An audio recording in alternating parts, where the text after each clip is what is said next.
All right. Welcome everyone to the Reading League's monthly webinar. My name is Jesse Stife and I'm the president of the Florida chapter.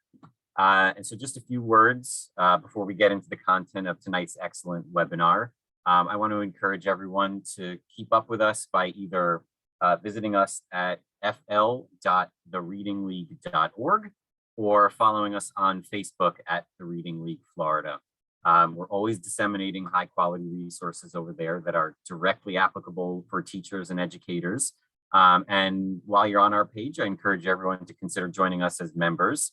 Your membership helps us keep the lights on and keep the high quality PD coming. We are an all volunteer 501c3 organization. And so this is only a labor of love that we all do for free in our spare time. And every penny from membership goes right back into the organization for things like insurance and hosting and others. Social media is the primary way that we communicate about our upcoming webinars. So information about future events will be out shortly after today. For tonight's webinar, we've opened up the Q&A function and we welcome our live participants here to ask questions during the presentation. Dr. Johnson is going to be taking some questions at the end of the presentation and maybe stopping at points throughout. Please remember to use the Q&A only to ask questions and not to make comments. So it just makes it a bit more difficult to work through those entries. All right, and so lastly, it's my honor and my pleasure to introduce Dr. Lakeisha Johnson. Dr. Johnson is an assistant professor in the School of Communication Science and Disorders at Florida State University. She currently serves as the director of The Village, which is the Florida Center for Reading Research's Community Engagement and Outreach Division. Dr. Johnson's primary research interests include language and literacy development and executive functioning in African American children and others from underserved populations. Dr. Johnson has also created and maintains a wonderful resource called Maya's Book Nook. The goal of Maya's Book Nook is to share books where young children of color can see themselves and the stories that they relate to represented within the pages of the book. Maya's Book Nook publishes book reviews and resources that incorporate language-focused strategies that can be used by parents and educators and speech-language pathologists. And you can find that at mayasbooknook.com, and I believe there's some you could find the link there in the presentation as well. And so without further ado, I give you Dr. Lakeisha Johnson. Thank you. Thank you so much, Jesse, for that wonderful introduction. You plugged Maya's Book Nook so well. I'm like, oh, I want to go learn more about that too. So thank you. I am now sharing my screen, so you should be able to see my slides. And I'm so excited to be here talking with you about one of my favorite topics, which is cultural considerations for diverse readers. And one of the things that we always or very often deal with when thinking about diverse readers is how do we distinguish between difference, disorder, which we often hear about, but then there's that other D, of course, disadvantage. So we're gonna kind of tease apart the three. So in terms of disclosures, as Jesse mentioned, I am faculty at Florida State University and the founder of Maya's Book Nook and also the author of DAWS, which is a dialect awareness program. And I don't have any non-financial disclosures for today. So in terms of our agenda, we are going to start off, as Jesse mentioned, all of my work centers African-American students, as well as students from students who are other speakers of non-mainstream American English dialects, and students who are underserved or marginalized. So we'll start by focusing in on African-American students and dialect use. And then we'll spend a little bit of time talking about literacy performance in this population. And then we'll move into some of the more clinical applications, things that will be important for you, in your classrooms. So in relation to both assessment and treatment strategies, and then I'll provide some closing thoughts at the end. So at the end of this session, it is my goal for you to be able to discuss how African American English is different and differentiated from mainstream American English. We'll also spend some time, and you should be able to describe the relations between oral language skills and literacy outcomes in African American students. And then discuss some assessment and treatment practices that are non-biased towards students from culturally and linguistically diverse backgrounds. And as Jesse mentioned, I want to make sure that I answer your questions. So Jesse, if you see any questions that pop in, and you'd like for me to answer them as I'm going through the presentation, we can always take a pause and do so. And we'll also have some time at the end of the presentation. So when it comes to African American students and dialect usage, I'm sure all of you are familiar with dialects such as African American English. And there are also some other non-mainstream American English dialects. And so AAE in particular differs systematically from mainstream American English. And we can think about MAE as this language system that is used in media often and informal situations. And it can also vary based on some socio-demographic variables. So things like race, SES or socioeconomic status, as well as region. African American English is differentiated in all language domains. And I'm sure through all of the great webinars and information that you've been provided with through the Reading League, you've heard and you are very familiar with those 5 domains of oral language. And so AAE is differentiated in mainly phonology and morphology. And so one of the things to keep in mind as you listen to this presentation is that we all speak a dialect, right? Every single one of us speaks a dialect of English because mainstream American English by itself is a dialect of British English, right? And so AAE also overlaps with several other non-mainstream dialects. So I'm from South Carolina. I'm from the South. Many of you may have been born and raised in the South. We know that Southern White English is another dialect, and it overlaps and has some features that are similar to and shared with AAE, as well as Gullah Geechee dialect, which is mostly known from the Low Country in South Carolina, but it expands across the coast of both South Carolina, North Carolina, and Georgia. And then also Hispanic influenced English, Spanish influenced English. There are many, many other non-mainstream dialects that AAE overlaps with. We also know that AAE has been studied extensively in the context of language disorders and literacy achievement. And it's largely been focused on children from low income backgrounds. And so when you think about it, it's important to note that AAE, as I said, those 3 Ds in the beginning with the title of the presentation, dialect, difference, and disadvantage. Very often we look at the work that's been done in this area and it's focused on children from low income backgrounds. And there's a lot of overlap, which I'm going to talk about. It's also important to know that the majority of students start school speaking some form or amount of African American English. It's also important to note that there can be students who are not African American who also speak African American English. Dialects and language are based on the communities that you're raised in. And so we also know there's lots of research that talks about how there is a decrease in AAE use over time. So as students are in schools, in formal education settings, there is sometimes a decrease in the amount of AAE that's used.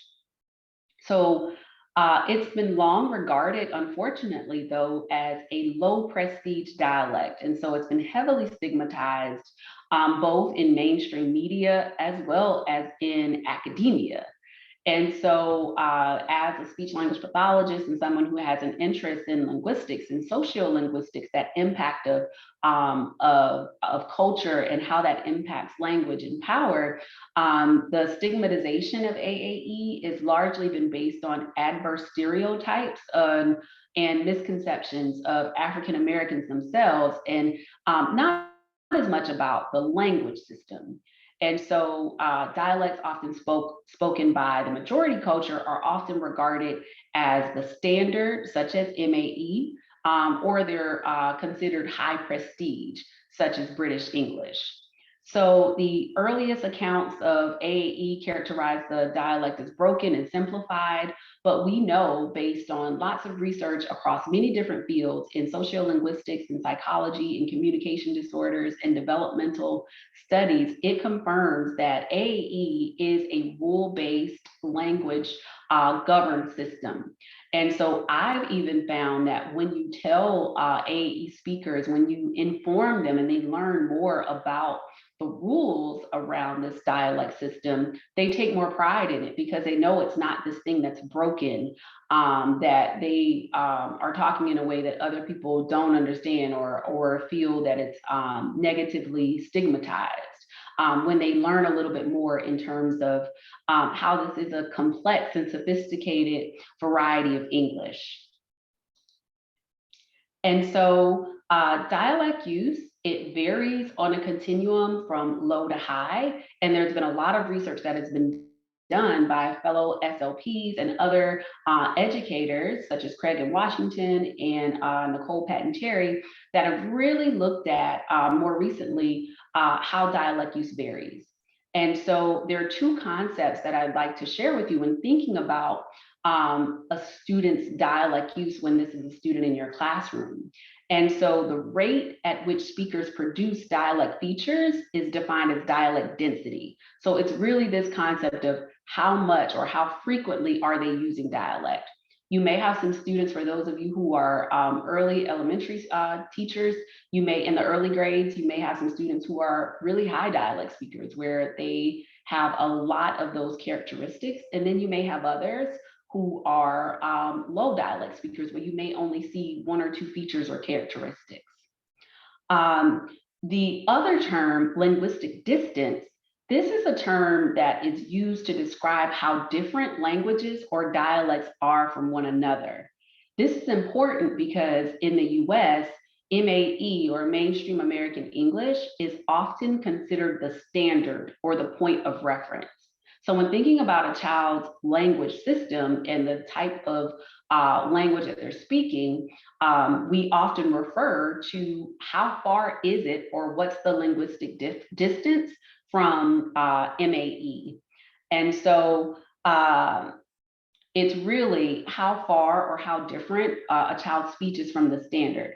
And so children with high dialect densities are further from the standard than children who are on the lower end of the dialect continuum, where their spoken or oral language is more closely approximated to MAE. And so this is really important for those of you who are SLPs, as well as those of you who are thinking about this in terms of the oral language skills you see in the students that you work with, because this linguistic distance is indirectly tied to oral and written language skills. We know that high dialect users are most vulnerable for poor language outcomes. And a large part of that has been, one, because we know that language matters. Oral language is extremely important. And we know that when we think about SES, we know that SES has been a consistent predictor of dialect density. And so students who are growing up in poverty may have higher risks or are more at risk for some of these poorer language outcomes. And so it's important because SLPs, as well as school psychologists and other people who are looking at language and oral language use and even literacy and literacy outcomes, you are looking at these skills to kind of determine the magnitude of the distance between what the child is doing and what the standard is, or this mainstream American English. And we know that, as I mentioned, this density really depends on some of those socio-demographic variables like age, gender, and even geographic region. The relationship, though, between dialect density and income status, or SES, has been especially problematic for the identification of language impairment because we know that language weaknesses have been associated very highly with economic disadvantage. So things like limited vocabulary, breadth and depth, and some of these features really do overlap. So throughout the presentation, I'll have some thinking points, some reflection points where you can feel free to, and you'll be receiving a copy of these slides because there are some materials that are hyperlinked within them. You'll be receiving a copy of the slides for all of those who registered for the event. And so one of the things that I want you to think about is, do you feel you speak a dialect? Hopefully everyone will have responded that yes, I do speak a dialect, right? You should have, when you think about the second question, do all African Americans speak dialect or speak AAE? Not necessarily. While a large number of African Americans do, and also some people who aren't African American speak AAE, remember it's on a continuum. And so they may speak varying amounts. For those of you who are interested, the American Speech Language and Hearing Association has a really, really amazing resource called a phonemic inventory to not just focus on African American English, but it provides cultural and linguistic information across many different languages. And so it's for those of you who are working with children from culturally and linguistically diverse backgrounds, you can look at some of these phonemic inventories that you'll see here: Arabic, Chinese, English, of course, African American English, and some other Haitian Creole, etc. But you'll see lots of this information, and it'll provide you with some additional details on how maybe the phonemic inventories and the linguistic differences based on those different languages and dialects, how they can show up, or where you can note some of those differences in the children that you're working with. I see there are a few things in the Q&A, so I'll make sure that I pull this up on my other screen just to show. And Amanda, yes, on this website that I've noted, they're on the phonemic inventories, they do look a little bit, and it has lots of charts that can kind of talk about, if you go specifically to the AAE section, you can look at and see what some of the characteristics are of dialect, and then be able to learn a little bit more about that linguistic distance. And so, and hopefully, and I have some resources included in the other slides, as well as I've also included all of the references. So a lot of the work by Julie Washington, Holly Craig, Carol Connor, Nicole Patton-Terry that I've linked here in these references can be helpful to you who are wanting to learn more about AAE in particular and its impact on literacy skills.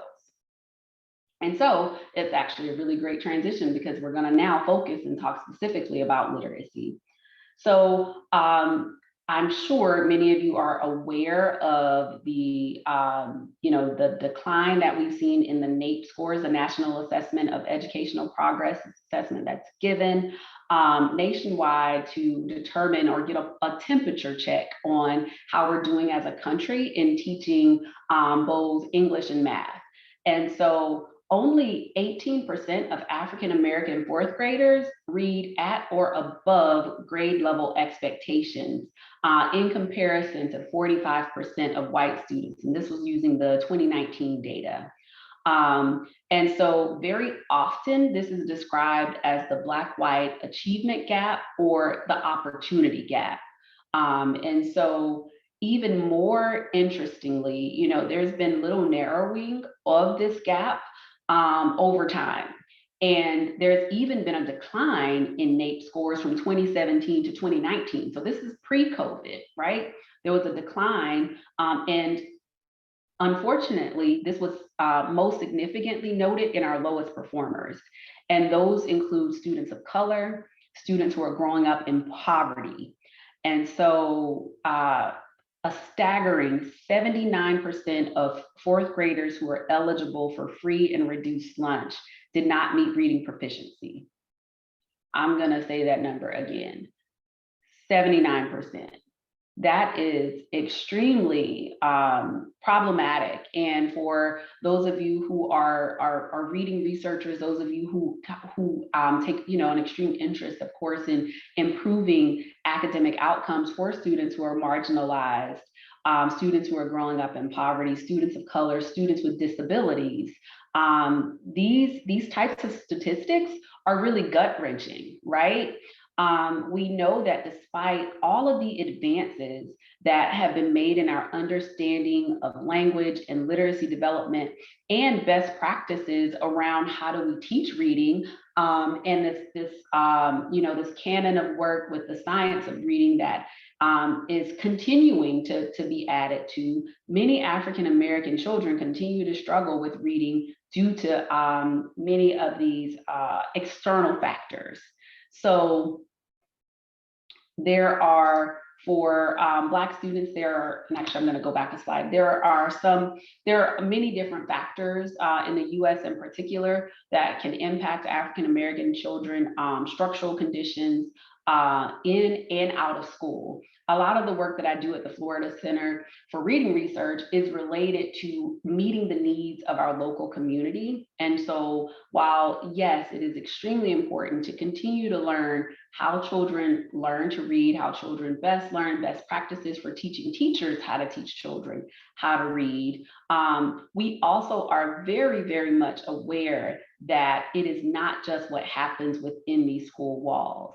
Our issues when it comes to reading and reading development, these are also community issues, right? These are things that impact us all. And a lot of communities are starting to pay closer attention to that. And so as Jesse mentioned, I'm the director of our newest division called The Village, which focuses specifically on community outreach and engagement and building those research practice partnerships to leverage all of this really, really good information, this theoretical knowledge, and these evidence-based practices around reading that we know in the university setting to ensure we're implementing these things within our local community.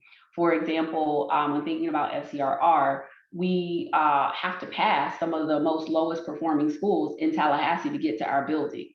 That, as a woman of color, as a researcher with interest in reading, that doesn't work for me. And so we've been working really hard to partner with these schools in order to help mitigate and reduce some of those factors, one around things that are just happening within the school, but also some of those structural conditions outside of the school. And so there are things like inadequate school resources, instructional quality, school segregation and resegregation, concentrated neighborhood poverty, political strife, all of these things that can be linked to some of the poorer outcomes for children of color in this country. And so while these advancements in terms of the science of reading have been vast, many of our children still continue to struggle. And that's due to both situations and conditions inside and outside of the school.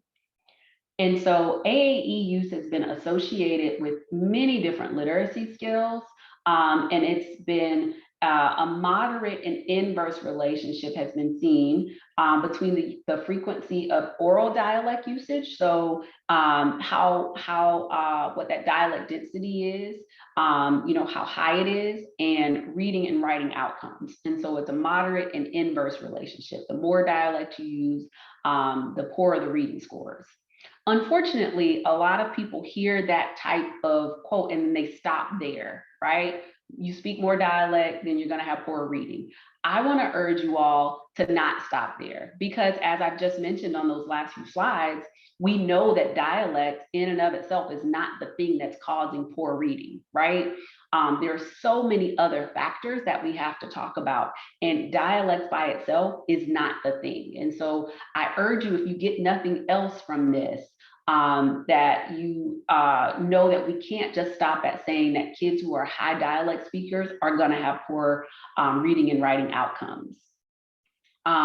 We also know that the associations can be even larger in terms of dialect usage and literacy skills for students who already have identified language and reading impairment. So our students with disabilities, and I'm sure there are some special educators here as well.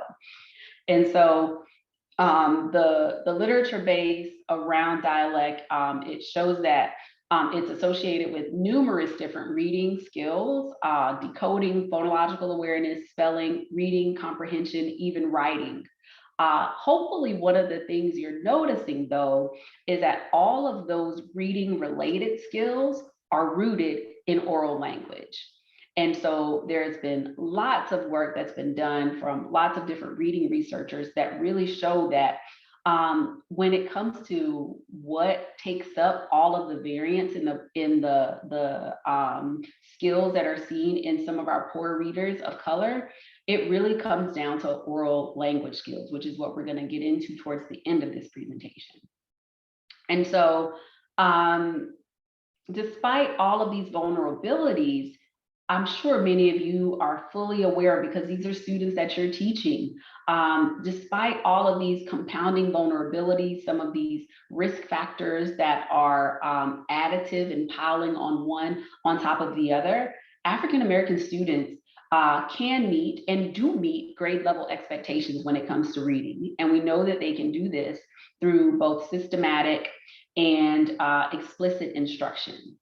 One of the things, and of course, we know this information just based on the National Reading Panel.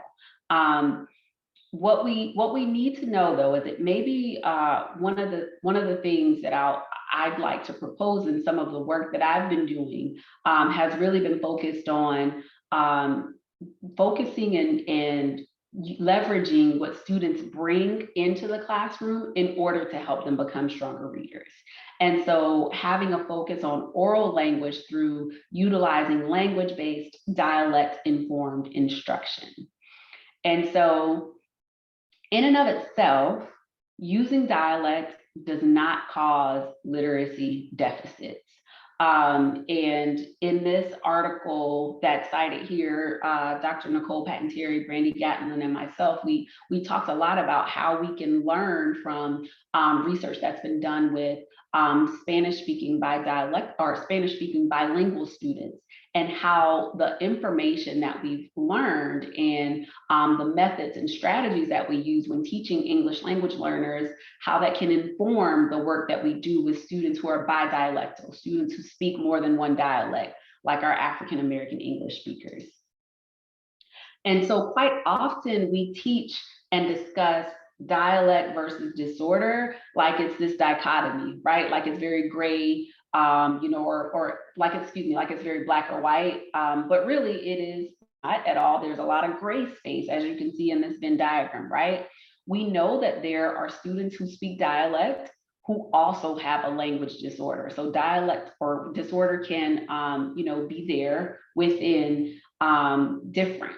And so an unintended kind of a consequence of this kind of dialect versus disorder is that it's made many people, many educators, many clinicians kind of think about assessment of students with this goal of teasing apart whether it's one or the other, without consideration for the fact that disorder and disabilities can and do exist within the context of linguistic difference as well as economic disadvantage. And so you'll see those 3 Ds that I mentioned at the beginning of the presentation: disorder, difference, and then disadvantage. You'll see that all three are there. And there are these areas where there's a lot of overlap, right? When we think about language disorder and socioeconomic disadvantage, for example, we know that there are a lot of overlapping variables in terms of students who are growing up in poverty, in terms of background knowledge, exposure, vocabulary, all of those things. Those things can very much show up when a child is in school, and then once they're there and they've increased their background knowledge, they've have some amazing teachers who are giving them just that push because they're now in their first formal schooling. Those are things that can happen and are important. And I'm glad I answered your question, Erin. I was going to get to it. Language disorders, of course, are impairments of any of those 5 domains of language, morphology, phonology, syntax, semantics, pragmatics, right? But there are still those other interactions. There's the relationship we know as well between dialect and disadvantage, or SES. And so we know, as I mentioned, that there's a relationship between SES and density. So people living in lower SES environments often speak higher dialect densities, or a higher density of dialect. And so there's a lot of overlap between these. And some of the things that I like to talk about are really, how do we then tease apart all of these things, and how do we get to the gray space in order to be able to help our students best? And so I'd like for you, and my apologies, someone just rang the doorbell, so sorry. But I'd like for you, if you have not seen it, when you're looking back through the slides from this presentation, I'd like for you to think through, look at the NAEP 2019 fourth grade reading report. And for those of you who are, and I think for the most part, most of us are in Florida, but if you're in a different state, also think about that state's material or that state's infographics and those charts, and then see, are you surprised by the results that are provided for your state in particular? Does that mirror the students that you work with? And so now we're going to get a little bit into clinical implications and assessment strategies. And so, I'll answer this question that's in the chat before I go into this next section. There's a question around recommending that high SES schools serve predominantly African-American students using curriculums such as story stamps to foster and better support oral language. Absolutely. I'm going to talk a little bit about some of the more culturally responsive techniques and strategies that should be used in classrooms.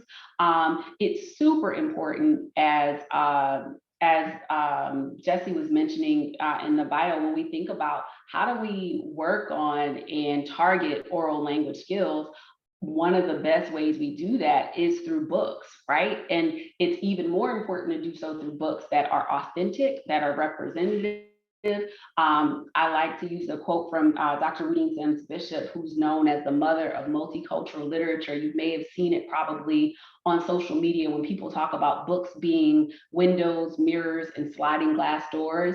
She provided that quote over 30 years ago, and it still rings true. I always say, for educators, you start with books being mirrors. So find those books that are representative of the children in the seats in front of you, but then you allow books to then expand your classroom bookshelves to not just to be mirrors and be reflective, but to also be those windows and sliding glass doors to promote and support that oral language skills and to provide them with the background knowledge and exposure to all of these new concepts. So that's a really great question. And so now we'll talk a little bit. And her name was Rudine Sims Bishop. She is a professor at Ohio State University. And so now we're going to talk a little bit about some of these assessment strategies. So I'm sure you may have heard of some of these alternate assessment techniques that can be beneficial and impactful for students of color, so students from culturally and linguistically diverse backgrounds.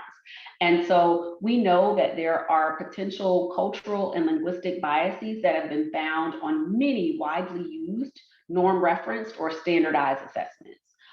It's extremely important when we're thinking about both oral language and literacy skills to ensure that we are using assessments that are, one, appropriate for the students that we work with.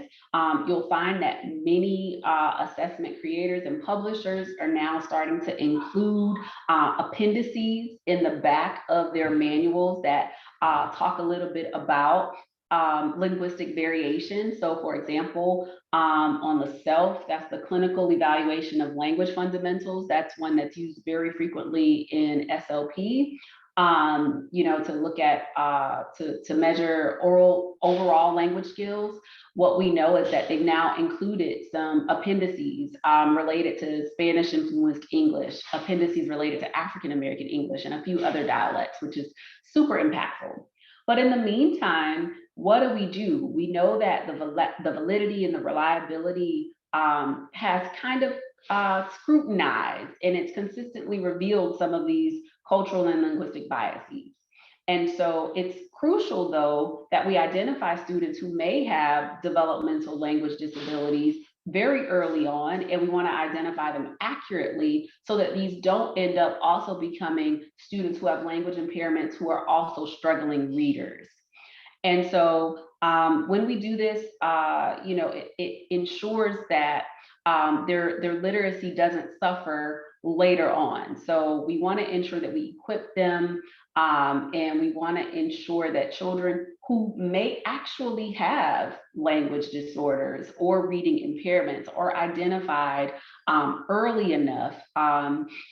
There's lots of work being done in order to look at the red flags for dyslexia for children who may be at risk, even in preschool and pre-K, kindergarten, right? What are some of these red flags that we should be thinking about in kindergarten? There are lots of researchers who are doing this work.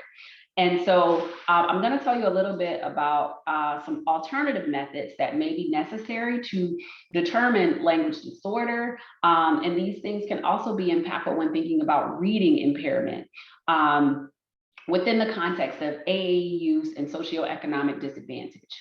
And so a lot of this comes from a paper that was in IDA, the International Dyslexia Association's Language and Literacy Perspectives Journal, which is cited at the end of this. And if you would like, I can also include that journal article. I have permission from the journal when talking about this in presentations to share that with them, because it is not an open access article. So one of the ways that we talk about or some of these alternative methods include things like language sample analyses, dynamic assessment, processing dependent tasks, and even some contrastive and non-contrastive analysis, which I'm going to get into individually. And so language sample analysis, when people hear language samples, most times they think, I do not have time, right? I'm sure for those of you who are SLPs and even some of you who are in the classroom, you're thinking, I don't have time to just sit and listen to a child's language, maybe even listening to them reading out loud and doing some of this more thorough analysis to be able to describe language production.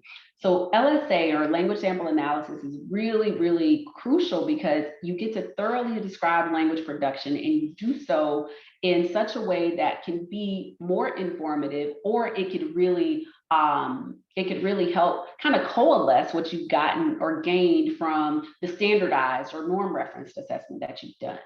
And so LSA can be used for all age groups. So for those of you who may be working with students who are in secondary, so our adolescents, because very often a lot of our work focuses and we hone in when thinking about literacy skills with our younger readers, but also language samples can be used across the age spans. And it can be used to monitor progress. We know that we are shifting to, our state is shifting to a progress monitoring system next year. So it'll be important to think about all of the ways that we can monitor progress. Language samples can be conversational. It can be just us having a conversation where I pull out some toys. I have a kitchen set, a farm, some toys, and I play, and we let the child lead the conversation. It can be scripted play, right? I may have a cash register, and one person pretends to be the waitress and another person or the person who's checking out at a store, right? It could be very scripted. It can be a narrative. It can be an oral narrative where you're looking at them retelling a story that's familiar. Maybe you tell the story and then they retell it. A picture description where they may have, a picture with a lot of interesting things kind of happening and they talk about it, or even a wordless picture book. So there are so many different ways you can get these narratives. And you can even do written narratives as well. A lot of some of my work early on looked at dialect use in written narratives, because I don't think I've said this before at this point in the presentation, but it is extremely important to me to ensure that nothing I do as an SLP, as a reading researcher, tries to remove the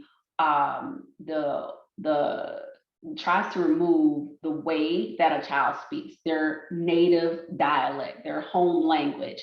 The same way that I would never tell a parent to remove L1 from a bilingual speaker. So if the first language in the home or their native or heritage language is Spanish, I'm never going to tell you to stop doing that. The same holds true for AAE or any other non-mainstream dialect of English. I want those things to remain, and I'm never going to try to change a child's oral language skills. What I often talk about, though, is that I like to tell my students, and when I worked as a school-based SLP, I would always tell them that they had this, I would tell them they had linguistic power, right? And it was, we're going to get into this in just a few slides, but it's this whole ability that what we're doing in our academic settings is we are arming these students from different COD populations with more linguistic power. It's another tool in their toolbox. Another alternate assessment technique is dynamic assessment. And so this combines both assessment and treatment approaches, right? It's important to be able to think about how well a child is able to accomplish a task, whether that's related to language or literacy, whether they can do this independently or how much assisted performance do they need. What's your scaffolding hierarchy? Is it minimal prompting, moderate prompting, maximal prompting, right? You can think through this in such a way to be able to really get a better idea of the child's needs. It's very similar to what we think about when we think about and we can think about this similarly to how we think with RTI and MTSS, right? What's our model for, and it is very much dynamic in that we want to provide the child with whatever they need in particular to then teach the material, and then you retest. So dynamic assessment has been proven to discriminate between language differences and language deficits.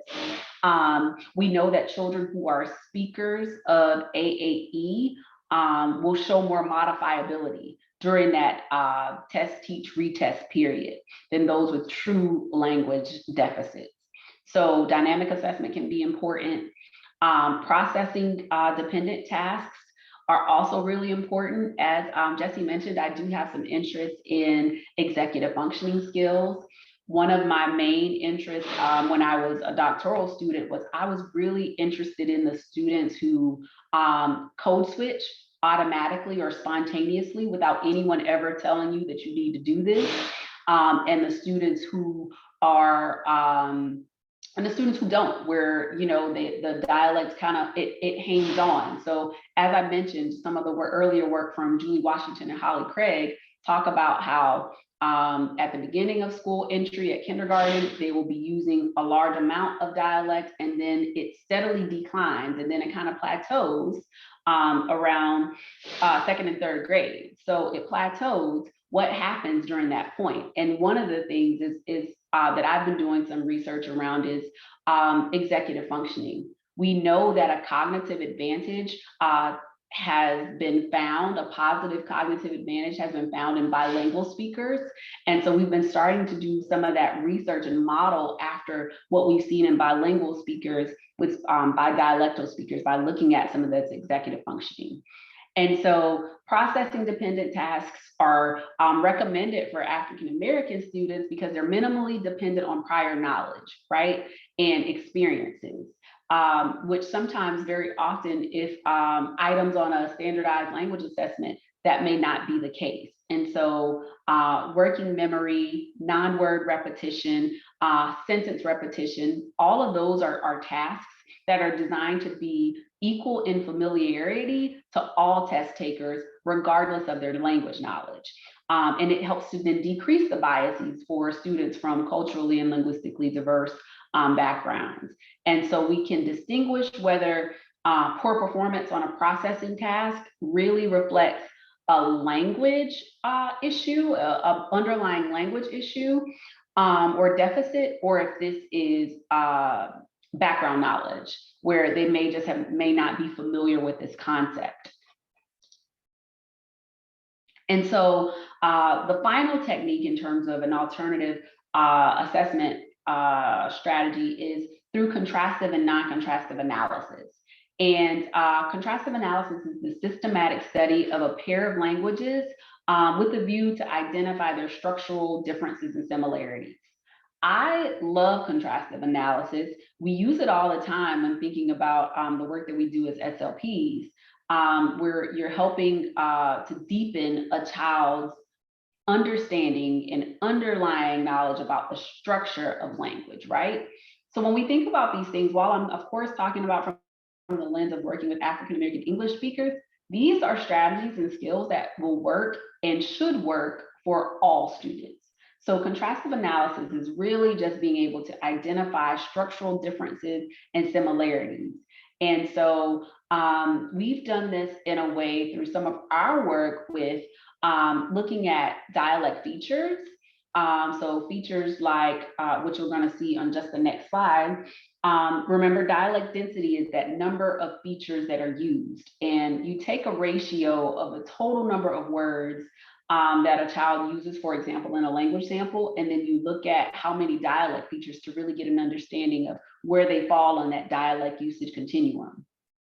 There are two types of features, and so when we think about grammar, so there's dialect sensitive features. These are features that can be produced differently in AAE and MAE, right? And so, for example, we call these contrastive features. So for example, I can say that she has two cats, and I have a plural S at the end of cats, or I could say she got two cats, right? Where the plural S is not there. So the plural S is contrastive in the sense that it can be produced differently in AAE and MAE. There are many other features of AAE that are variable, present progressive, ing, plurals, pronoun or possessives, past tense ed, subject verb agreement, use of the copula, all of those features, which you can find referenced on that ASHA link that I provided with you, or any of the other journal articles that were shared. But those are some of those features that are very sensitive to dialect. And so dialect neutral features, however, are features that are produced the same in both AAE and MAE. So they're non-contrastive.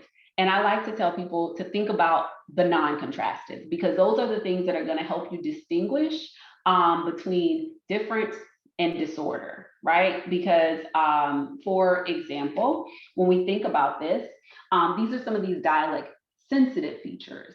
So I put this slide together based on a couple of different articles, but these are features that can be produced differently in AAE and MAE. So things like consonant cluster reduction, street versus street, let's see, devoicing a final consonant, the for duh, right? So that TH for D, mother for mother, right? These are some of the phonological things, G dropping, like I'm walking to the store versus I'm walking to the store. These are dialect sensitive, so they can be produced differently in AAE versus MAE.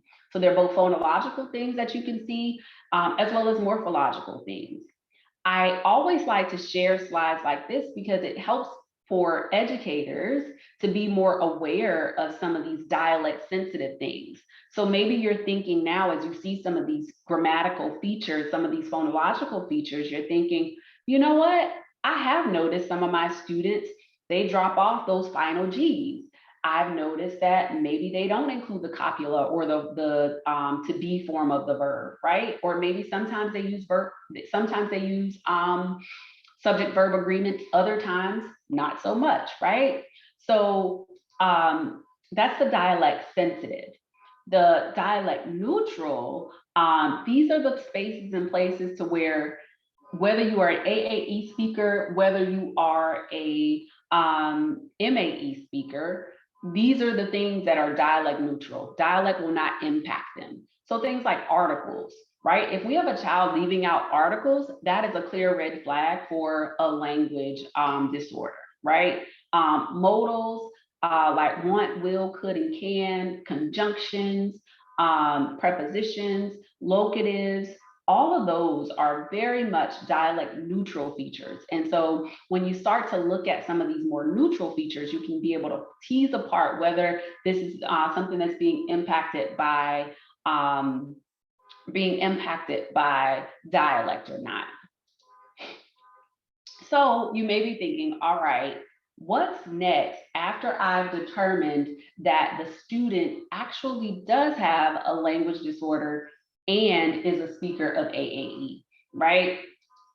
So some treatment strategies or intervention techniques, and very much we're only talking about this because remember, as SLPs, for those SLPs that are here, we don't treat difference, right? We don't treat students just because they have their dialect users. We are only treating students who are students who have actual language disorders.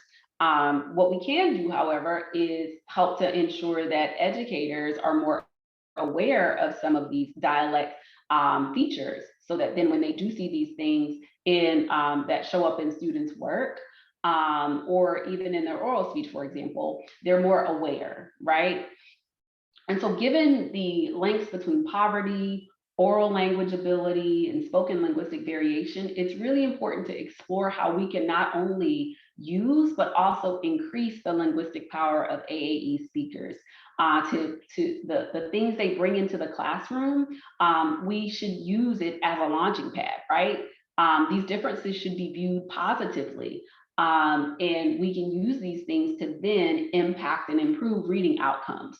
So I always say the same way we get super, it's all inspiring when we hear a person say that they are multilingual, where they speak 4 languages and they're fluent in them all.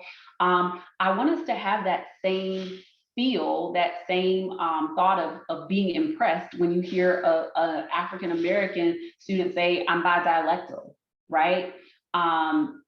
So given these things, many AAE speakers are bidialectal. They're fluently speaking 2 linguistic varieties of the same language.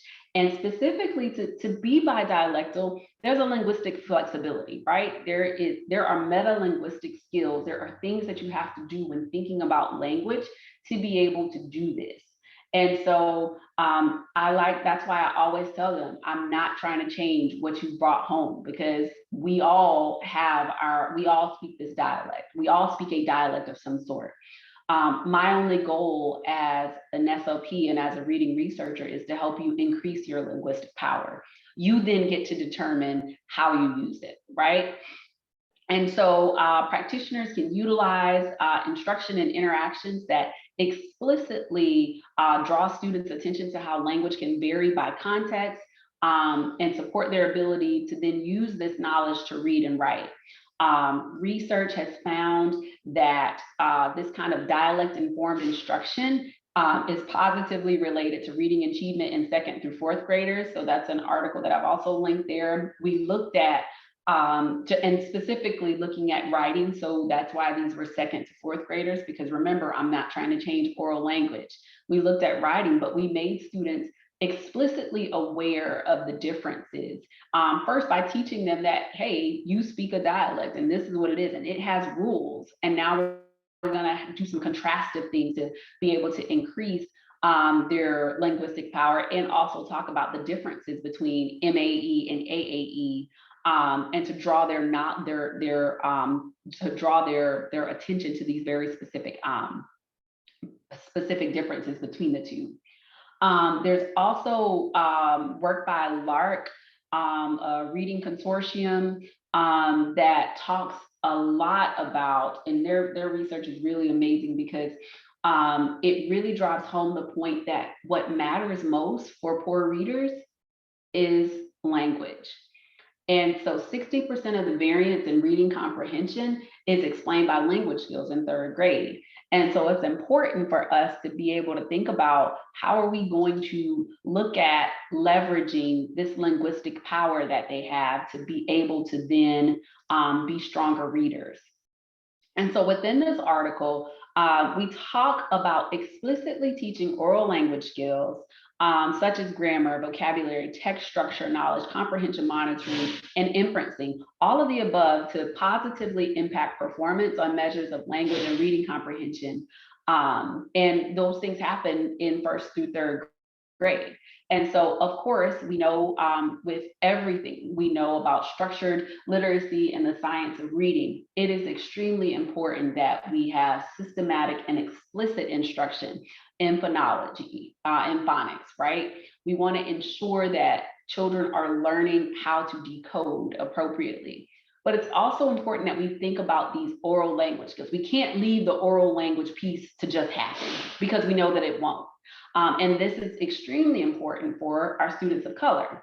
And so this table demonstrates the alignment between the components of oral language and reading through activities that really target these skills simultaneously. And yes, I'll make sure that I share a PDF to the article as well for you all.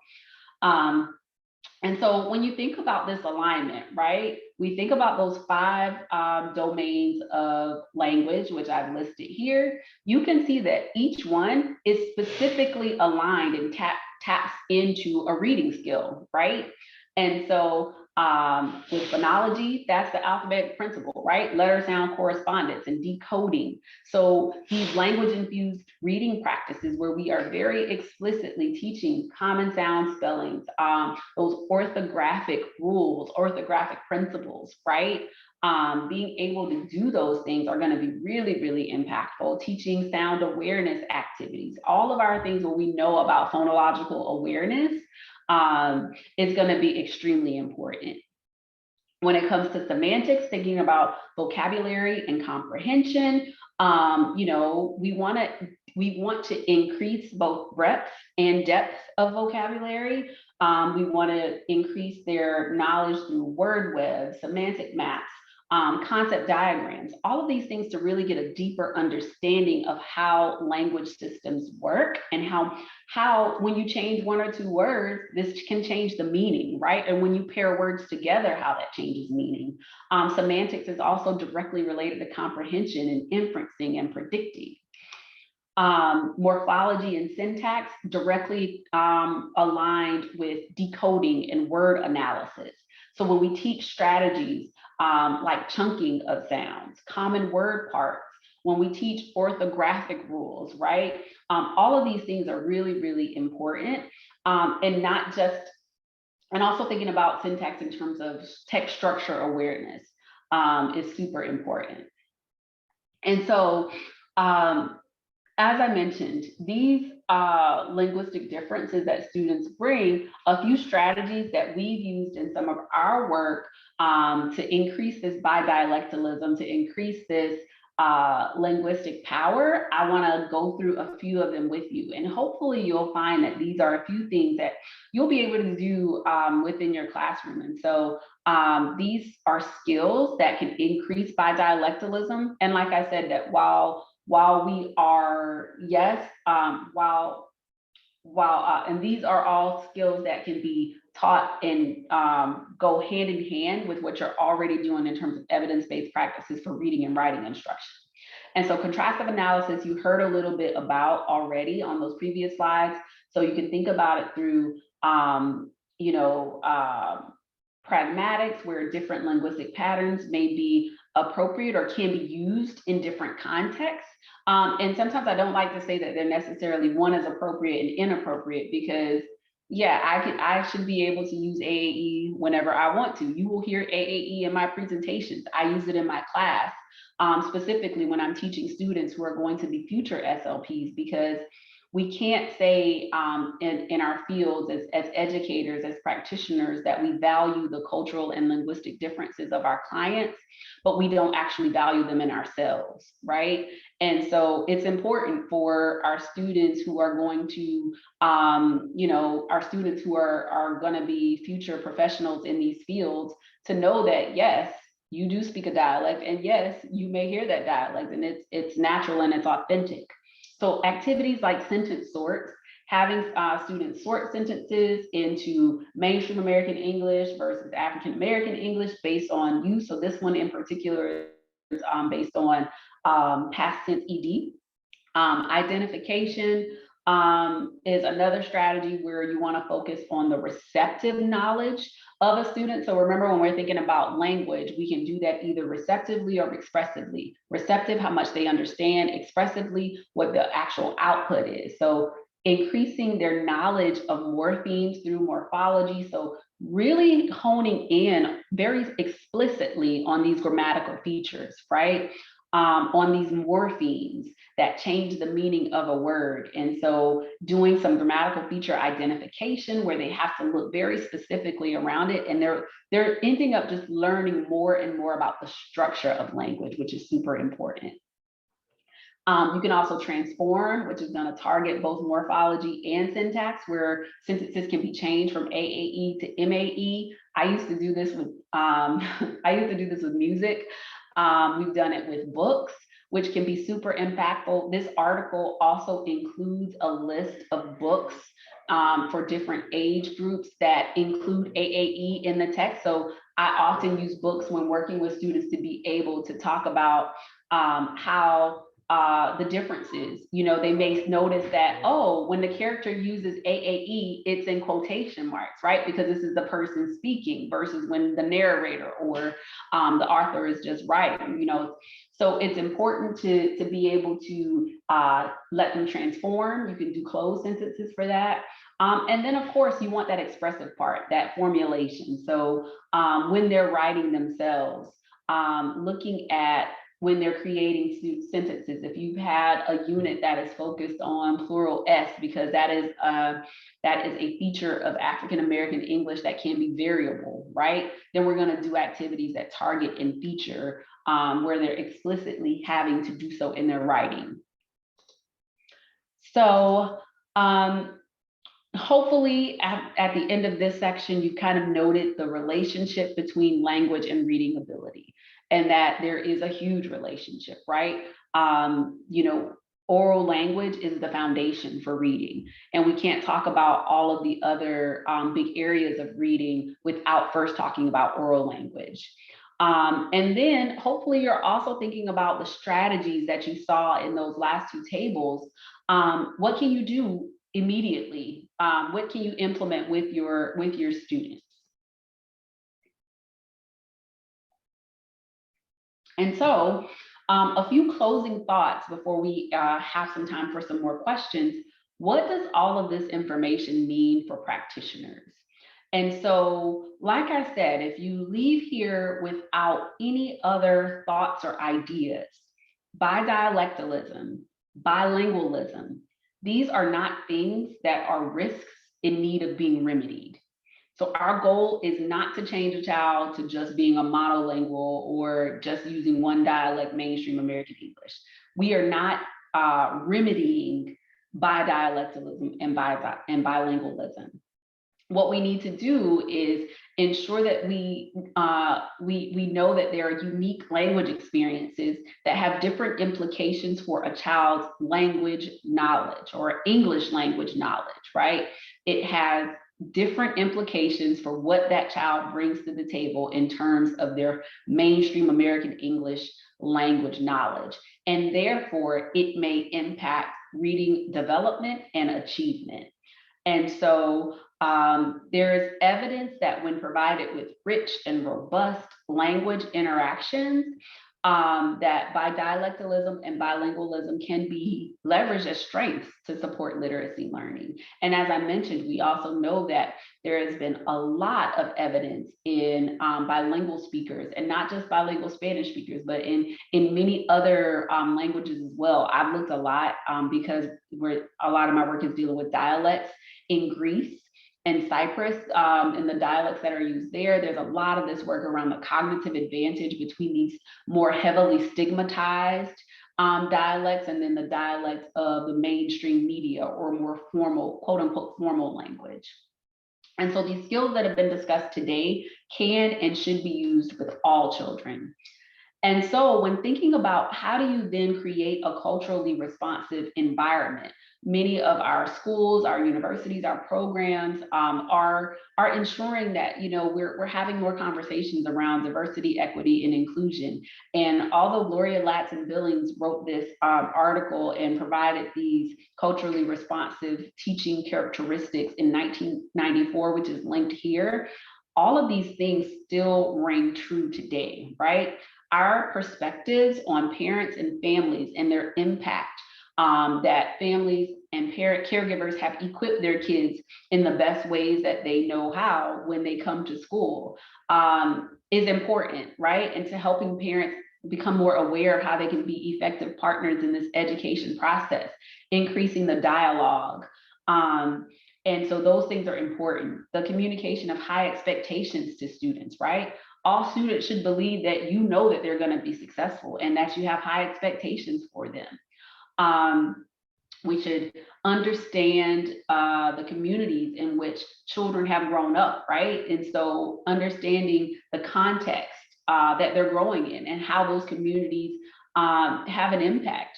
We know that children from homes in which the language and culture don't closely correspond to that of the school can be at a disadvantage. So how do we alleviate some of those power exchanges, right? How do we keep children from feeling like their cultures and their language systems aren't valued? And so we know that their expectations for learning can be different. So how do we maximize opportunities for educators and practitioners to gain more knowledge of the cultures that are represented in their classrooms? We want to ensure that our instruction is student-centered, and not just the traditional kind of teacher-led, centered instruction, where it's cooperative, where it's collaborative. We want to ensure that our instruction is culturally mediated, right?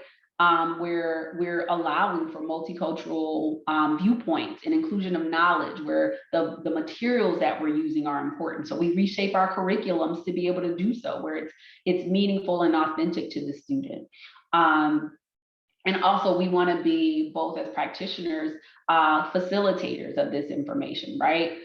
We want to be guides and mediators to advocate for students, to help them connect their cultural and community-based knowledge, what they've learned before they got to you, and make those connections with those classroom learning experiences.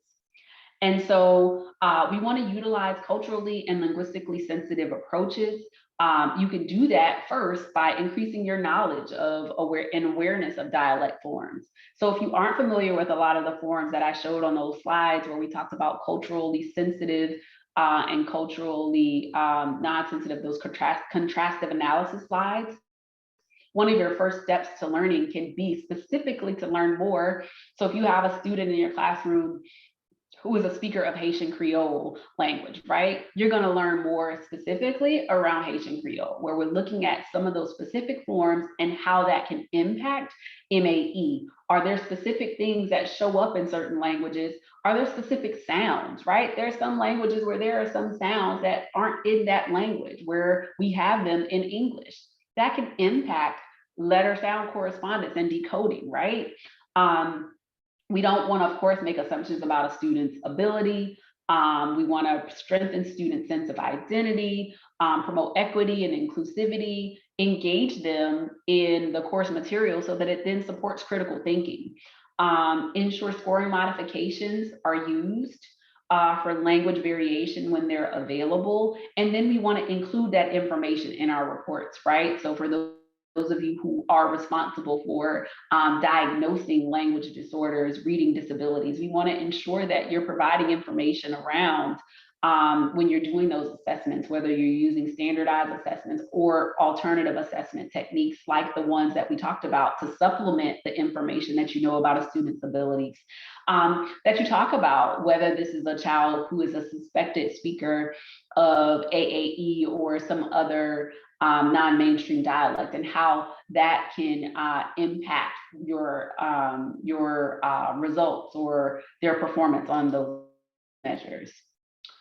We also want to consider background knowledge when assessing vocabulary and reading comprehension, right?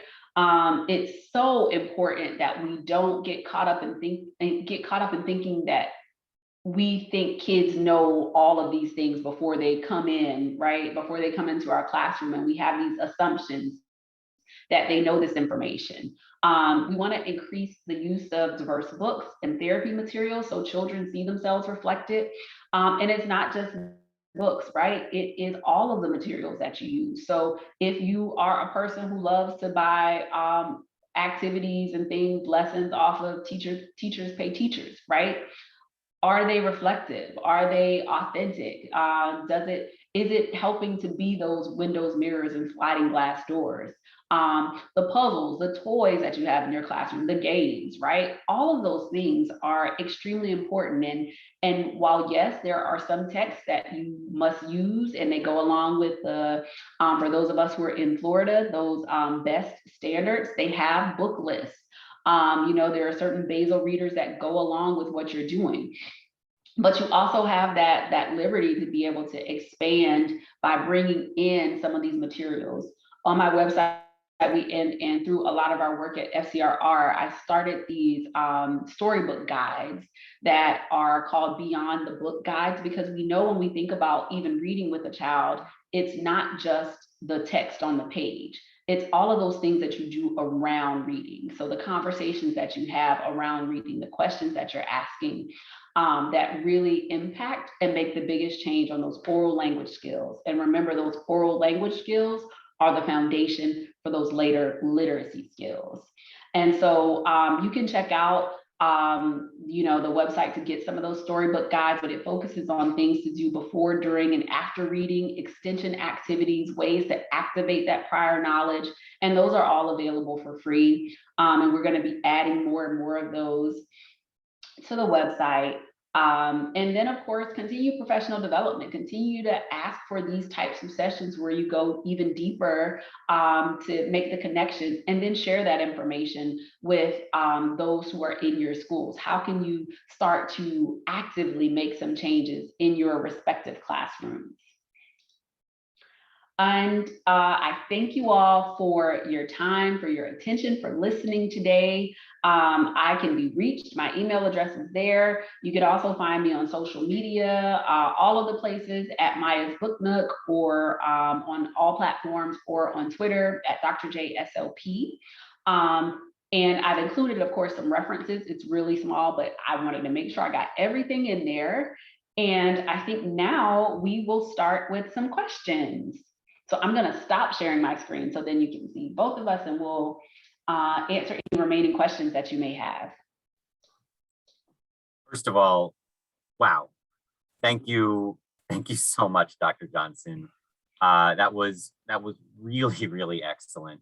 One of the things I love about a presentation is when it gives me all these new avenues and breadcrumbs that I can then go and follow to take a deeper dive into related subjects. And I think you've given me my evening reading for the next couple of months. So thank you so much. That's the cool part, is that, this is the type of topic that could be a professional learning community that could last through, the first half of the school year. This could be some work that could be done, from January to May or so, where you really dig in, because there's so much that we could talk about in terms of culturally and linguistically diverse students, and the things that we can do in our classrooms. So I'm happy that you feel that these are just a few breadcrumbs to get you started on your way. Yes, no, and I do want to point out another excellent article for the folks on the call and those listening. Is the article by Dr. Julie Washington and Mark Seidenberg in the recent American Educator, which is the publication of the American Federation of Teachers.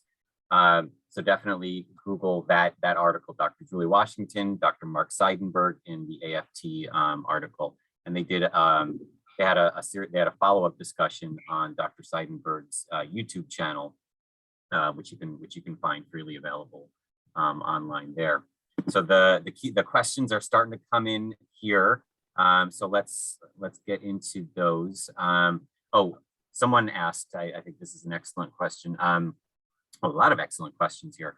Let's see, we'll kind of start from the top. What is an appropriate response when a parent or team member disagrees and says it's reverse discrimination, or that the SLP should teach the student a specific phoneme or grammatical form, even though it's dialectically appropriate? Sure. Well, what I've said in those situations, when that's happened with me, I talk about it specifically around this linguistic power, right? All I'm doing is arming, and if it's the SLP doing this, then it means this is also a student with a language impairment, because I'm not working with any of the students who aren't identified on my caseload, perhaps, or if this is a student who's I'm working with maybe perhaps through MTSS or RTI, right?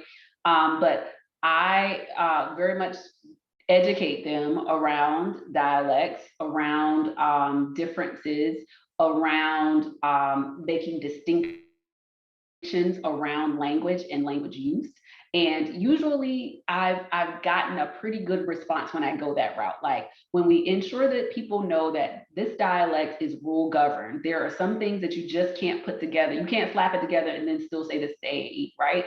When you help people understand that these things are very specific, and if maybe then these grammatical forms, like at no point, I mean, at every point, we should think in an ELA classroom, you're talking about morphemes, right? Even if they don't call them morphemes, you're talking about, plurals. You're talking about, so even if you don't necessarily say that, these are features that sometimes vary in African American English or other dialects. You're still doing these things already. It's more so just making students more aware. So um, thankfully, I haven't had any problems that way. I will say there was this one occasion when I was actually a practicum student. I was at a middle school locally, and the basketball coach came to me because the basketball team was really, really good, but he was really nervous about the students being interviewed by the news because they were heavy dialect speakers. And I had to do a lot of this conversation around, hey, okay, so what you're asking for is you would like for them to be able to code switch. One, the onus should not be on the already marginalized person to make these changes. So one, understanding and helping others around us understand that the meaning didn't change just because I didn't use the plural S, right? So increasing our comfortability with hearing dialect and not cringing is a large part of this as well, right? So those are just a few thoughts. Oh, and thanks for dropping in the Washington and Seidenberg article. I just saw it pop up. Yeah, there was another question. Do you have any book recommendations on this and related subjects? Oh, yes. Ramonda Horton Eichert just published a book really recently. It came out earlier this year. I'm blanking on the name of the book, but it's related to cultural and linguistic differences in just cultural competency in education and specifically in speech language pathology. Another book that I recently read, it came out last year, I think in 2020, was by April Baker Bell, and it's called Linguistic Justice. If you follow her on Twitter or look up her YouTube, she's amazing. Jamila Lyascott, Lyi Scott, all one word. She has some phenomenal work. What I'm finding, I'm reading a lot of people who are not necessarily SLPs, because there are a lot of our field in terms of communication science and disorders is really starting to shift and change and be a little more open when we're thinking about dialect differences and what this means and how we have thought about just this dichotomy of difference versus disorder, but ensuring that we're adequately preparing our future SLPs and people who are currently in the field to think about teasing apart all of these different things. So those are a few books that I've been reading recently. Excellent. Thank you so much. I'm just trying to comb through some of these other questions here. Now they're starting to come in. Is there, Bonnie asks about resources for teachers or practitioners for that she's referring to it as comprehensive dialect differences for students. So I guess, so I'm reading that as for folks who want to understand more about the structure of different about different dialects. Well, I would say that definitely a lot of the work by Julie Washington, Julie Washington, Holly Craig, Nicole Patton Terry. There are a lot of tables and charts that are extremely helpful that I think could be given as something that's a really quick look at and say, hey, these are some of these features, right? Here are some of the things. I wish we had some that are more, while these are journal articles, these are academic kind of journal articles.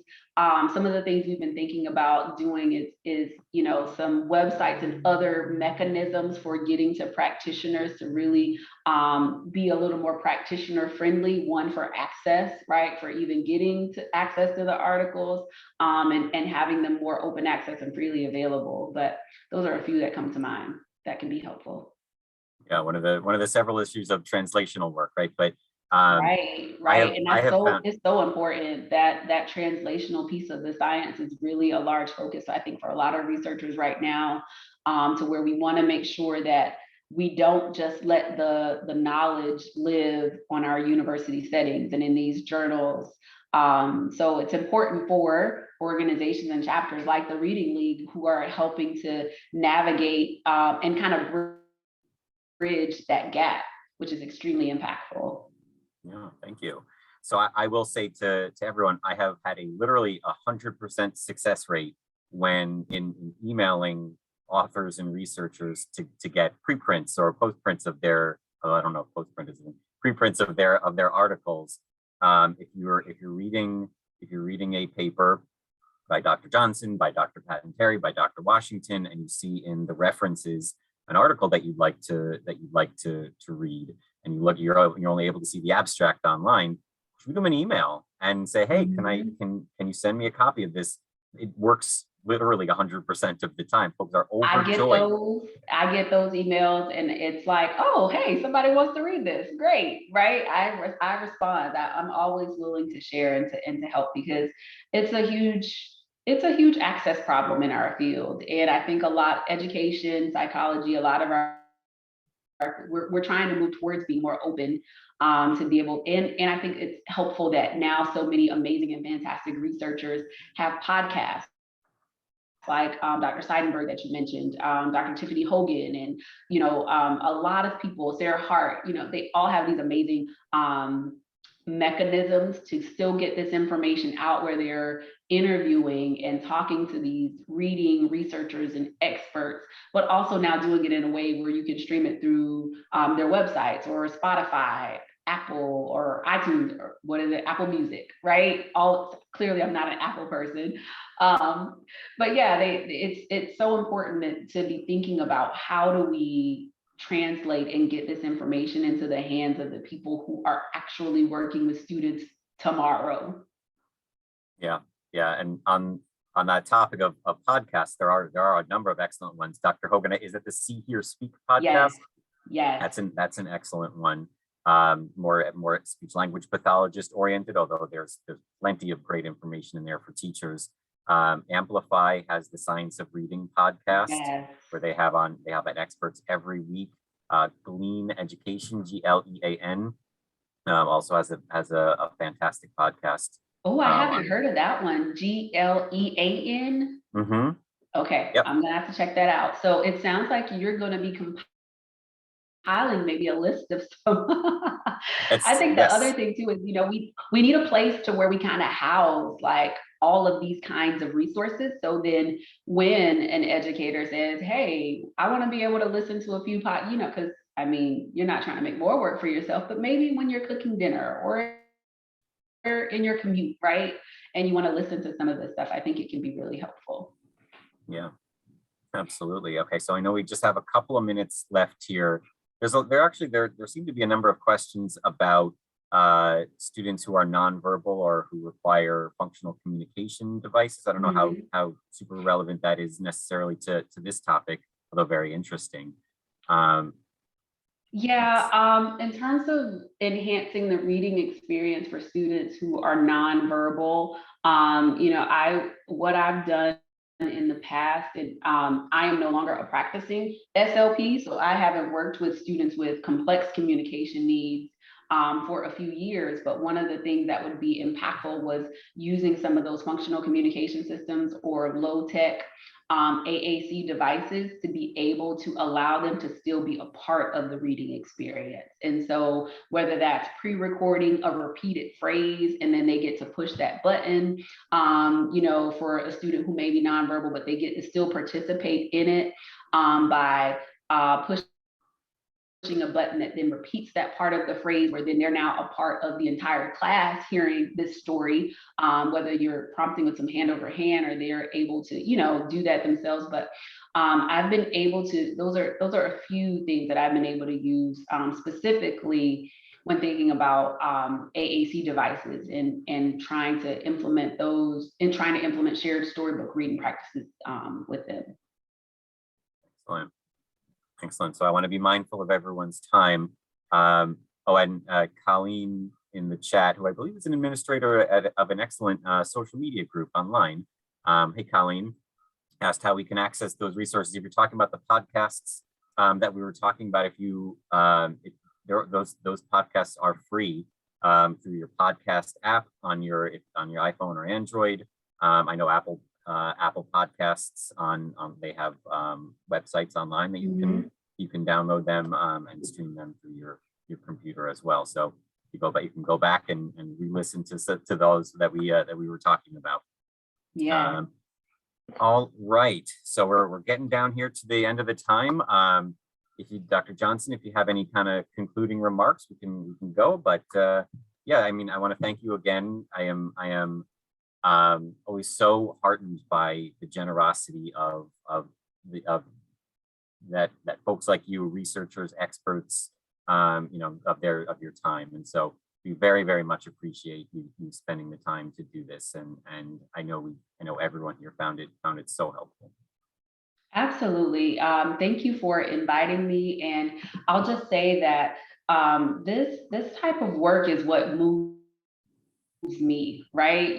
I am very passionate, as I said, about making an impact today, right? So yes, we need the theory, we need all of these other amazing things, but I am driven by trying to provide solutions to problems and issues that are happening this week in this classroom. So what can I do for that child? And if I can be of assistance to doing any of that, then that is kind of what makes me happy and what keeps me doing these things. I think that I'll leave with us just all remembering and holding space when we think about this student, that struggling reader. Let's think a little bit deeper around some of the areas and some of the things that may have caused this. It's not going to just be dialect. It's not just going to be this one thing. It's usually additive. It's usually multiple things, right? So what can we do in terms of our assessment, in terms of our treatment practices, these things that are culturally responsive, to be able to ensure that we're allowing all of our children to be able to meet academic outcomes and to be able to read successfully. Thank you so much. Thank you so much. And I can